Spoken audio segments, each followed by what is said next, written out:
आप देख रहे हैं एनएमएफ न्यूज़ और मैं हूं आपके साथ शावनी पटनायक। 22 अप्रैल का वो दिन शायद ही कोई हिंदुस्तानी भूल सकता है। जब पहलगाम हमला हुआ था उसके बाद से ही एक एक हिंदुस्तानी के दिल में बदले की आग थी। सभी ने भारतीय सेना और भारत सरकार से बदले की मांग की थी कि पाकिस्तान को ऐसा करारा जवाब दिया जाए कि पाकिस्तान कभी भी भूल ना सके और ऐसी हिमाकत दोबारा ना कर सके।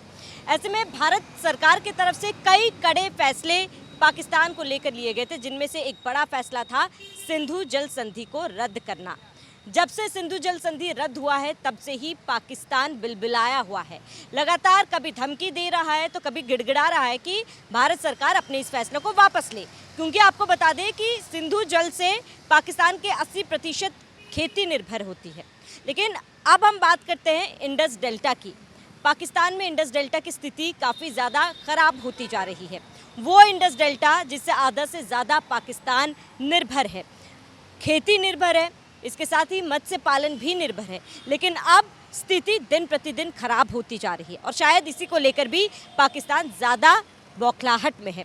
इसी पर हम चर्चा करेंगे। मेरे साथ मेरे सहयोगी अभिषेक मौजूद है।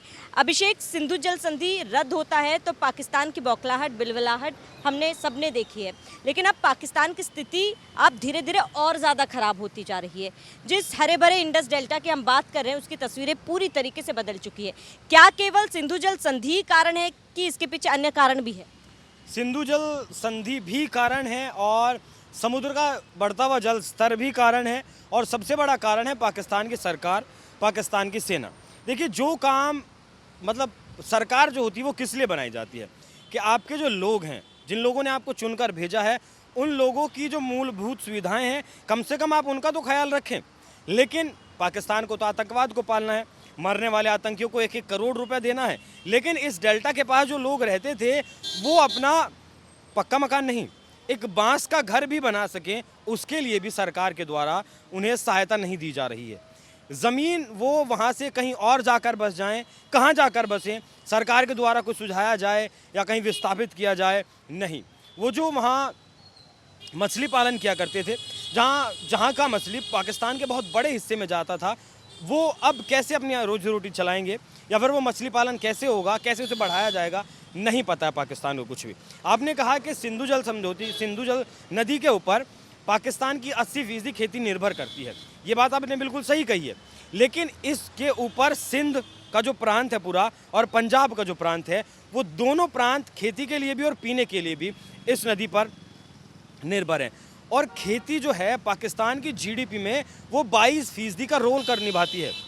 इतना रोल हमारे 140 करोड़ की जनसंख्या है, हमारी जीडीपी में खेती का उतना योगदान नहीं है। खेती का योगदान हमारी जीडीपी में 12% है, जिसे हम 22% तक ले जाने की कोशिश कर रहे हैं। लेकिन पाकिस्तान की जीडीपी में खेती का योगदान 20% है।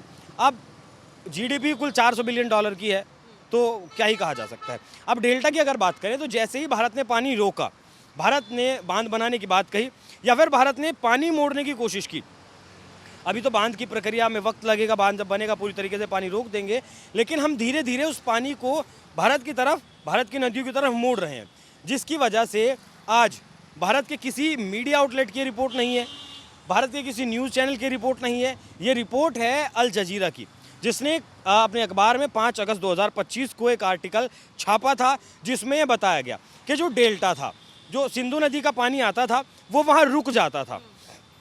जब वहाँ वो पानी रुक जाता था तो उस पानी में मछली आराम से, जो साफ़ पानी हुआ करता था, मछली पालन होता था, लोग खेती के लिए इस्तेमाल करते थे, पीने के लिए इस्तेमाल करते थे, वहाँ पर्यटन भी होता था, लोग घूमने के लिए जाते थे, देखने के लिए जाते थे। लेकिन अब जब से भारत ने पानी बंद किया है, मोड़ा है, तब से मतलब आज उस डेल्टा में का पानी 80% कम हो चुका है। तो जो लोग भारत में भी बैठकर ये कहते थे कि भारत ने तो सिर्फ कहा है, संधि रद्द नहीं कर पाएंगे, कहाँ लेकर जाएंगे पानी, उन लोगों को भी जवाब है, अल जजीरा ने ये जवाब दिया है। वहाँ से अब तक, अब यकीन नहीं करेंगी, 12 लाख लोगों को अपना घर, परिवार, खेती, उस ज़मीन को छोड़कर जाना पड़ा है जिस ज़मीन पर उन्होंने जन्म लिया था, जिस ज़मीन पर उन्होंने कभी पैदा हुए थे, बड़े हुए, घर बनाया, व्यापार किया, बच्चे हुए, उस ज़मीन को छोड़कर 12 लाख लोग वो जगह छोड़कर जा चुके हैं। ये सिर्फ एक वजह से। वजह क्या थी? प्रधानमंत्री मोदी ने कहा था कि खून और पानी एक साथ नहीं बहेगा। कहा था, मतलब नहीं बहेगा तो नहीं बहेगा। जब आपने खून बहा तो हम पानी आपको नहीं देंगे। और जैसे ही पानी रोका 80% पानी कम हुआ और आज पाकिस्तान की हालत है। बिलावल भुट्टो आकर लगातार धमकी दे रहा है, आसिम मुनीर आकर धमकी दे रहा है कि अगर भारत ने बांध बनाया तो 10 मिसाइल हम मार देंगे। मतलब को दिवाली वाला रॉकेट है, तुम मार दोगे और वो बांध टूट जाएगा और ऐसा तुम्हें कर नहीं देगा भारत।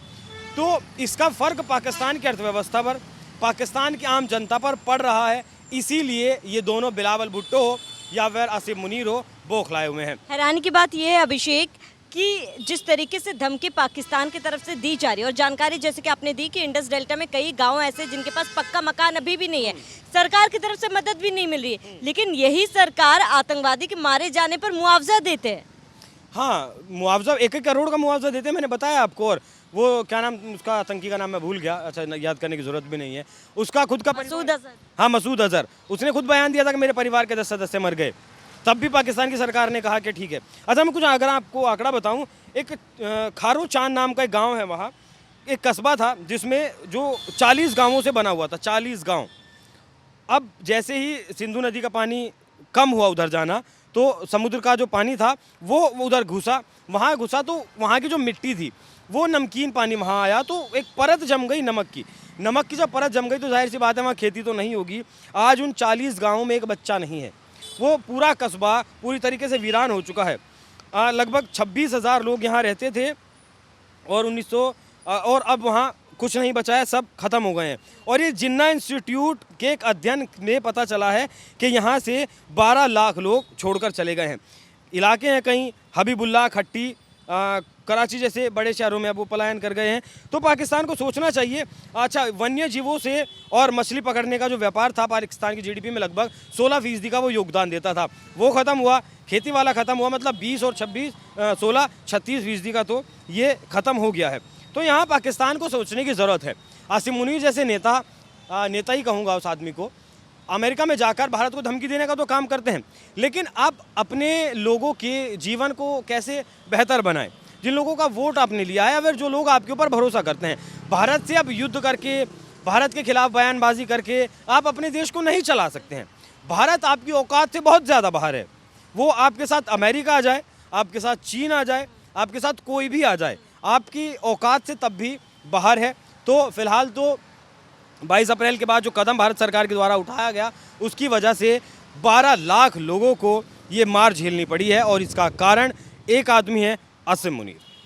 बिल्कुल, तो आपका इस पूरे मामले पर क्या कहना है? इसके साथ ही सिंधु जल संधि जो भारत की तरफ से अभी भी रद्द किया गया है, लगातार पाकिस्तान की तरफ से बहाली की भी मांग की जा रही है, इसको लेकर धमकी भी दी जा रही है, लेकिन भारत अपने फैसले पर तटस्थ है।